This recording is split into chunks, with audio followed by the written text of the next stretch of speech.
Hey friends, Keely Dunn of FH Umpires here again. Today I'm doing something different than the usual Ask FHU. I have a story to tell. So if you're interested in copyright, the law, and what's happening with FH Umpires, stay with me.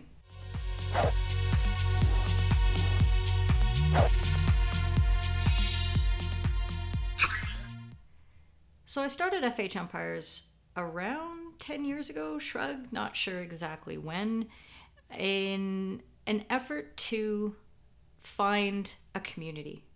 So I was a fairly new FIH umpire, and in Canada, in Calgary, not exactly the hockey hotbed of the world, and I just wanted to reach out and find community and to help build one. So what I did was I posted news clippings about umpiring, resources, notices about changes and rules and regulations, the occasional opinion piece, shared everybody's promotions, their appointments, their news at tournaments, and that sort of thing. And it was going really well. After years of posting this way, I started getting feedback from the small number of followers that I had at the time. And what they were saying was, we would really love to be able to see actual clips of matches with umpires in action and be able to analyze and discuss what we see with our colleagues around the world. I heard you. So over the last year, roundabouts, I started posting edited clips from various high-level tournaments that I found, along with my commentary, and help try to guide a constructive discussion and engagement on the clip's contents. I didn't embark on this path lightly. As a former, but no longer practicing lawyer, I am well aware of the potential copyright issues that surround this kind of activity. And so I did a significant amount of research before I got started. I believe that not only is this material important to be supplied to the community from the perspective of the growth of our sport, but I also believe it's entirely legal. So I began posting videos, and for several months, I didn't hear a peep. I posted with official tournament hashtags, and often use the handles of the appropriate governing body or continental federation or tournament organizers or the actual FIH itself.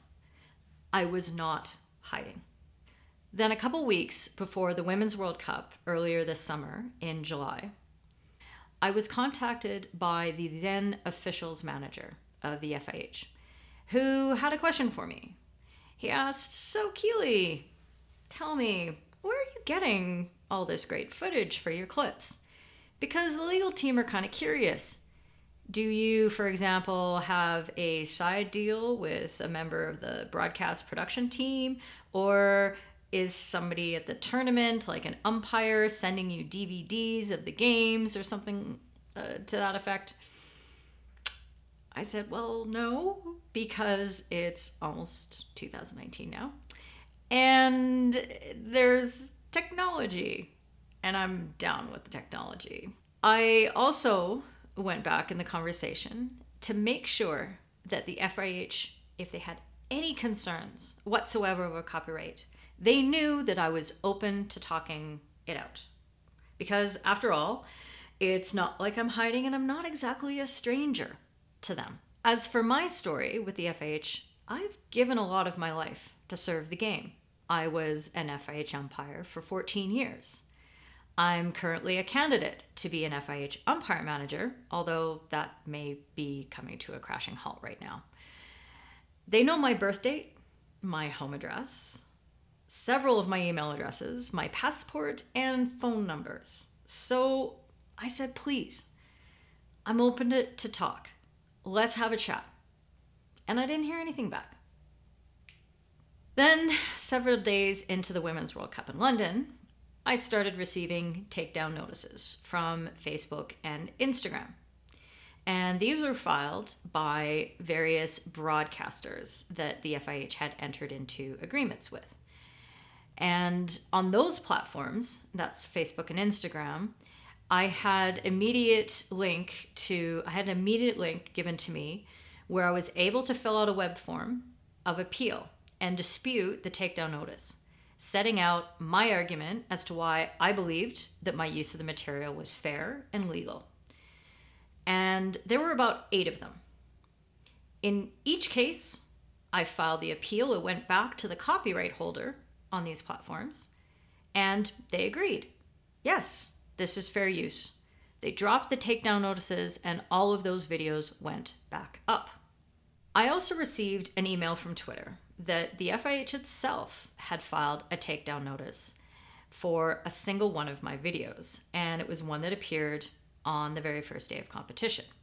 Now, for material to be taken down on Twitter, as opposed to Facebook and Instagram, the rights holder has to file pursuant to a piece of US legislation called the Digital Millennium Copyright Act, or the DMCA as I'll call it for the rest of eternity.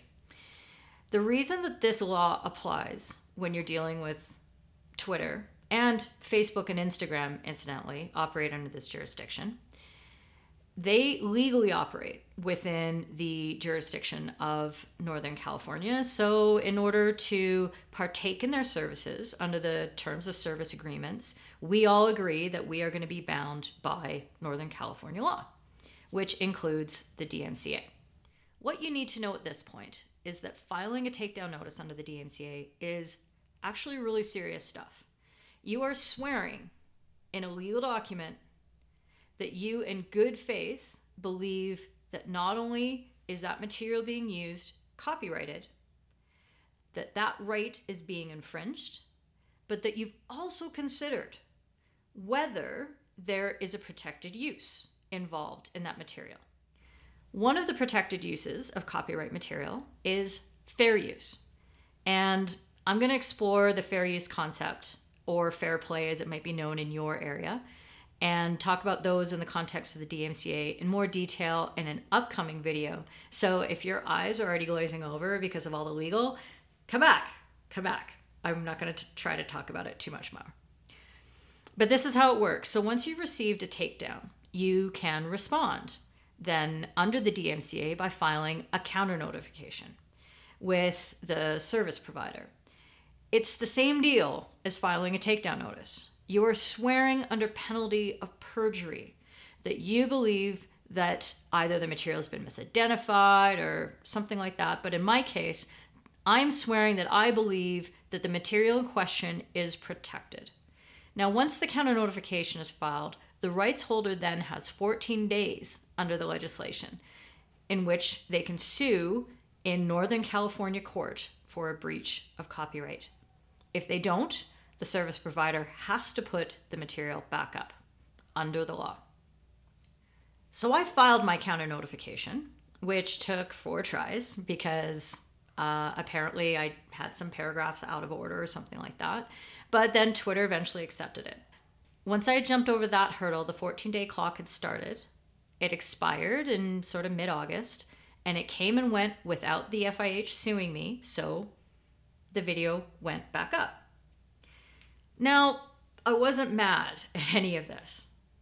I understand full well that the FIH is trying to commercialize the sport by selling broadcast rights and generating much needed revenue for our game.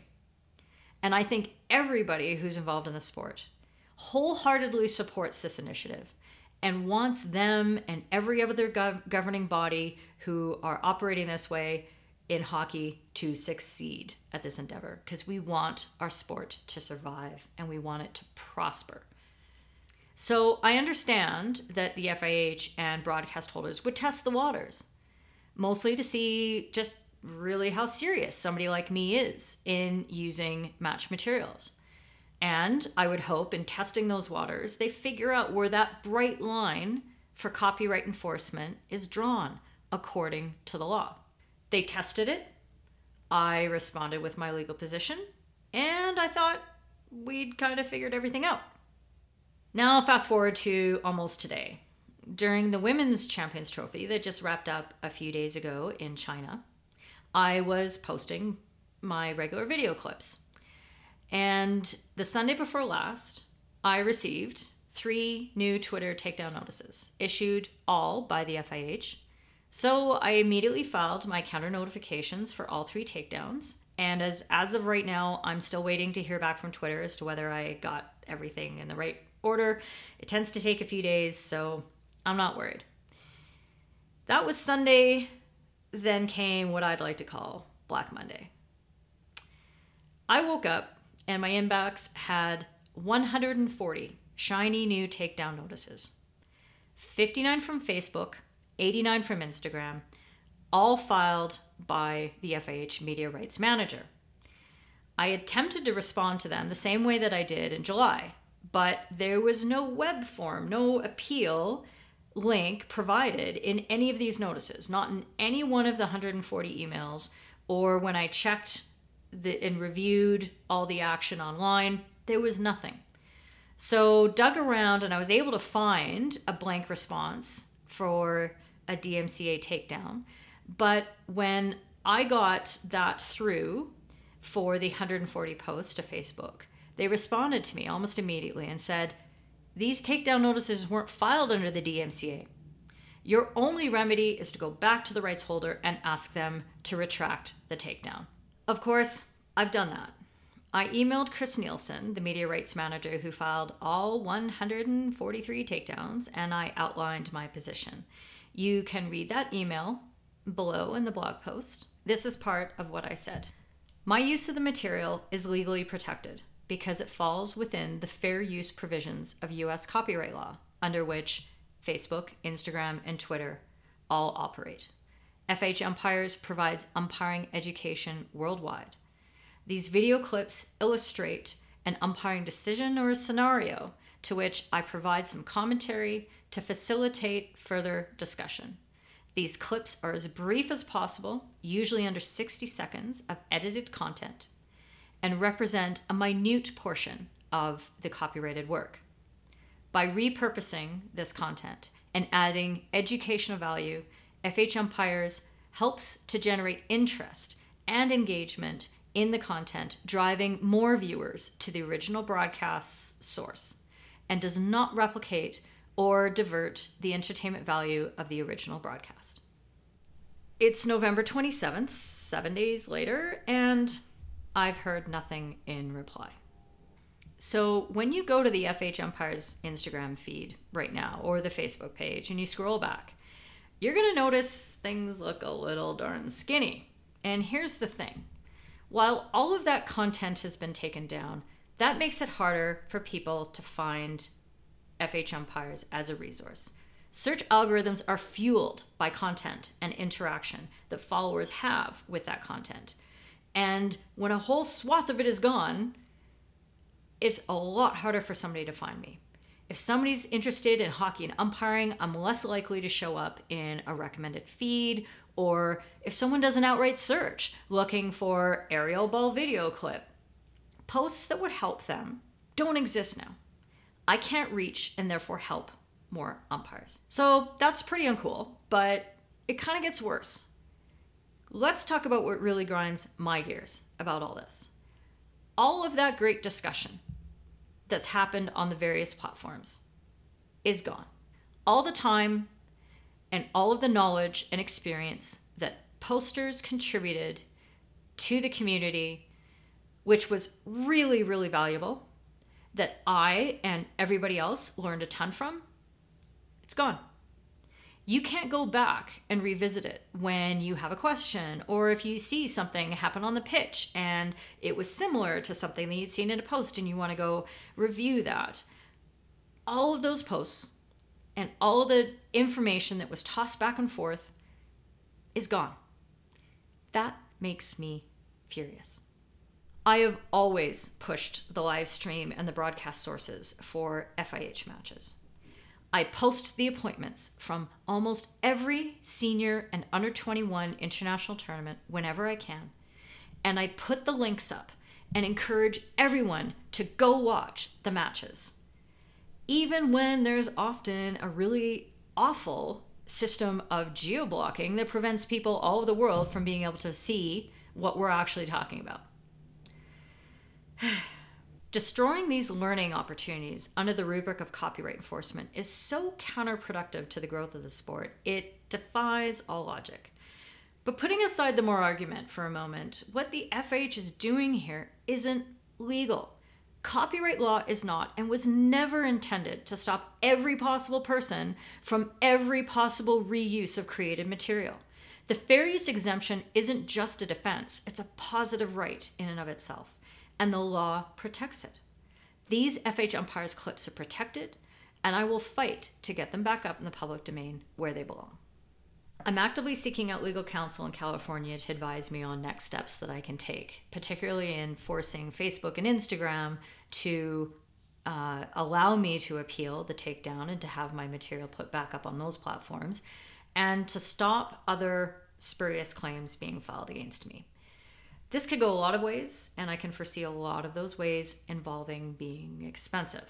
But I'm not asking for help yet. First of all, I really am not good at doing that. And second of all, I'm hoping that I'm going to be able to get this resolved a lot more quickly without all that great expense. If you'd like to learn more about the FIH Copyfight and get updates on the progress that I'm making, please go to fhumpires.com/copyfight and sign up for an email newsletter that I've set up just for this. If you're concerned about what's happening and you don't like it and you want your voice heard, then you can email the media rights manager at the FIH, Chris Nielsen, and let him know that you believe the FIH should follow copyright law and stop this campaign. Chris's address is chris.nielsen, Neilson, @fih.ch. And while you're at it, you might as well CC info@fih.ch, just in case he shows as much interest in having a conversation with you as he does with me. Maybe going to the general inbox will also help. As for right now, I'm currently evaluating what the plan can be for the Men's World Cup that's starting in a few hours from now. Obviously, it's a huge event. It's got some of the best umpires in the world with great production values and lots of camera angles, and that means prime learning opportunities. I'm going to find a way. Thanks for watching. And for those of you who have already reached out and expressed your support for me, I want to say thank you very much.